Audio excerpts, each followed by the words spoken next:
하나님 말씀 구약성경 열왕기하 3장 1절에서 12절. 구약성경 제가 가진 성경은 563페이지입니다. 563페이지. 열왕기하 3장 우리 합독은 1절에서 3절 그리고 11절에서 12절까지 합독합니다. 3장 1절입니다. 유다의 여호사밧 왕 18째 해에 아합의 아들 여호람이 사마리아에서 이스라엘을 12해 동안 다스리니라. 그가 여호와 보시기에 악을 행하였으나 그의 부모와 같이 하지는 아니하였으니 이는 그가 그의 아버지가 만든 바알의 주상을 없이 하였음이라. 그러나 그가 느밧의 아들 여로보암이 이스라엘에게 범하게 한 그 죄를 따라 행하고 떠나지 아니하였더라. 11절입니다. 여호사밧이 이르되 우리가 여호와께 물을 만한 여호와의 선지자가 여기 없느냐 하는지라. 이스라엘 왕의 신하들 중에 한 사람이 대답하여 이르되 전에 엘리야의 손에 물을 묻던 사밧의 아들 엘리야가 여기 있나이다 하니 여호사밧이 이르되 여호와의 말씀이 그에게 임하였도다 하는지라. 이에 이스라엘 왕과 여호사밧과 에돔 왕이 그에게로 내려가니라. 아멘. 오늘 본문은 11절에 보면 엘리사가 여기 있나이다. 엘리사가 여기 있나이다. 이 본문의 제목입니다.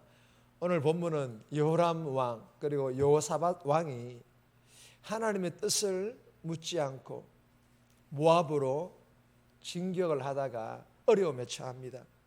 그때서야 여호람과 이 여호사밧은 하나님의 뜻을 묻기 위해 엘리사를 찾아간다라는 그런 내용의 본문입니다.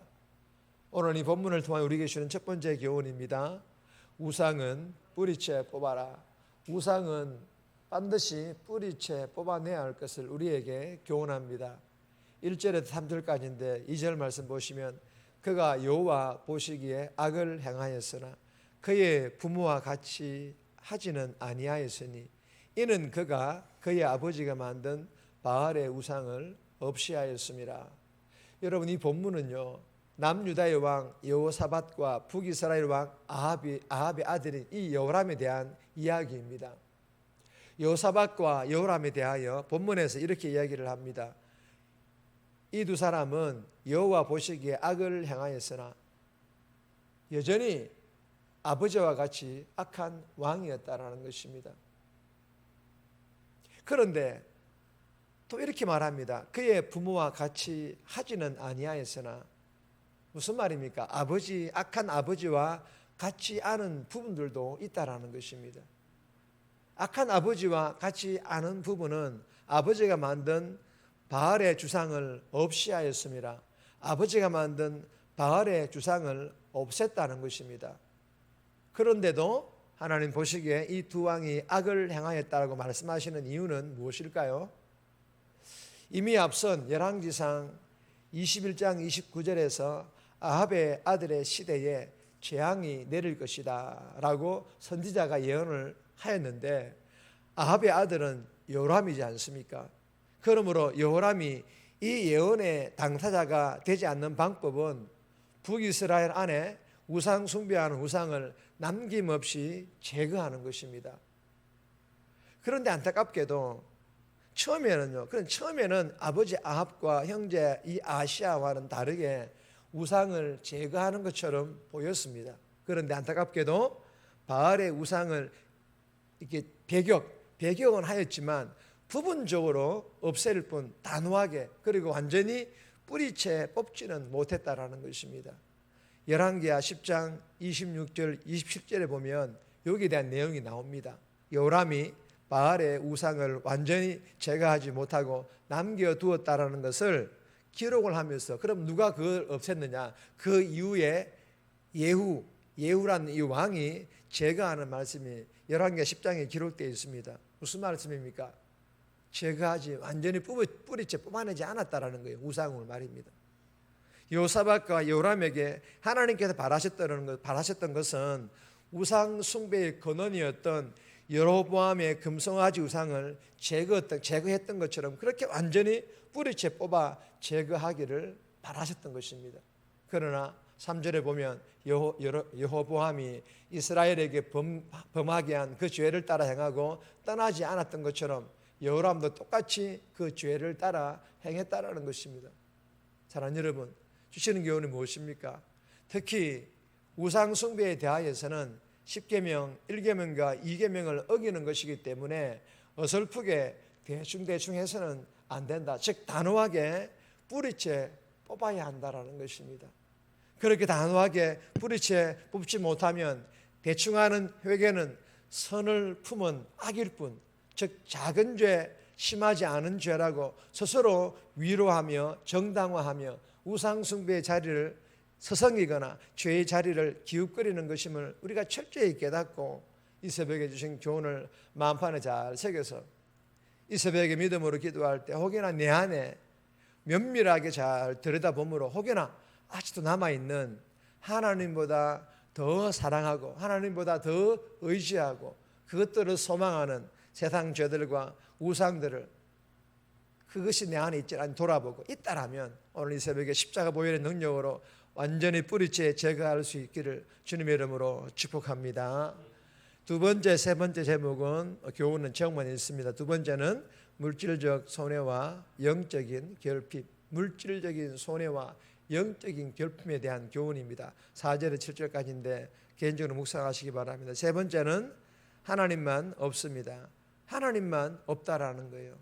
다 있는데 보니까 하나님은 없다라는 이런 교훈입니다. 7절에서 8절인데 이건 네 번째 교훈과 겹치기 때문에 네 번째 교훈을 보겠습니다. 네 번째 교훈입니다. 하나님이 없는 하나님의 일은 아닌지, 하나님이 없는 하나님의 일을 하고 있지는 않은지 돌아보라는 거예요. 9절에서 12절까지인데 12절 말씀 보시면 여호사밧이 이르되 여호와의 말씀이 그에게 있도다 하는지라. 이에 이스라엘 왕과 여호사밧과 에돔 왕이 그에게로 내려가니라. 여러분, 세 왕이 누굽니까? 유다 왕과 이스라엘 왕과 그리고 동맹군 에돔 왕입니다. 이 세 왕이 기세가 등등하여서 어디로 향하고 있느냐? 모압입니다.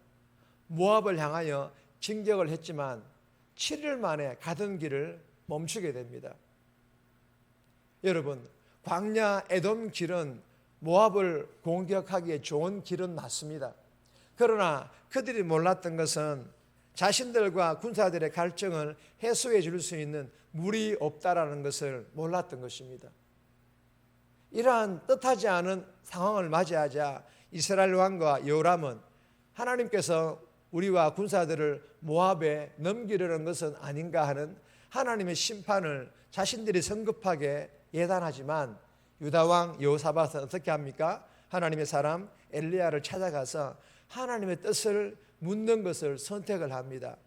여러분, 본문은요, 물 없는 이러한 상황이 전쟁의 성패를 암시하는 그런 메시지를 주려는 것이 아니라 이 전쟁에서 유일하게 소외된 분, 즉 하나님께서 빠져 있다라는 것을 각성하게 하시려는 하나님의 경고의 메시지입니다. 사랑하는 여러분, 주시는 교훈이 무엇입니까? 내가 계획하고 있는 모든 일, 교회 일이든 직장 일이든 그 계획 속에 온통 내 지식, 내 경험만 있고 예수 믿지 않는 사람들이라면 당연히 그렇게 하겠지만 그러나 하나님 믿는 우리는 아니라는 것입니다. 그렇게 해서는 안 된다라는 것입니다. 가장 중요한 것은 하나님의 계획과 하나님의 생각과 하나님의 뜻이라는 것입니다. 그런데도 가장 중요하신 하나님의 계획과 생각과 뜻은 빠져 있다라는 거예요.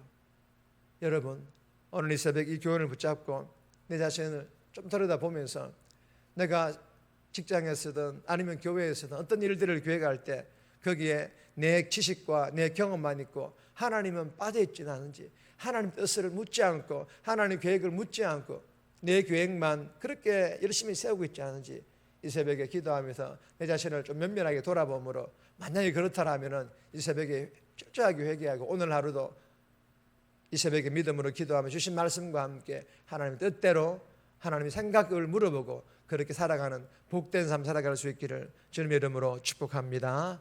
정리합니다. 하나님께서 가장 싫어하시는, 하나님보다 더 의지하고 소망하는 죄와 내 안에 있는 우상들을 십자가에 다 못 박아 완전히 뿌리째 뽑아버리게 해달라고. 내 계획과 생각과 뜻만 있는 직장인, 교회 일은 아닌지 이 새벽에 자신을 철저히 돌아봄으로 회복하여서 어떤 일이든 그 일의 중심에 하나님을 두고 하나님의 생각과 하나님의 계획대로 잘 준비하게 해달라고 이 새벽에 기도하며 오늘 하루도 살아갈 수 있기를 주님의 이름으로 부탁드립니다.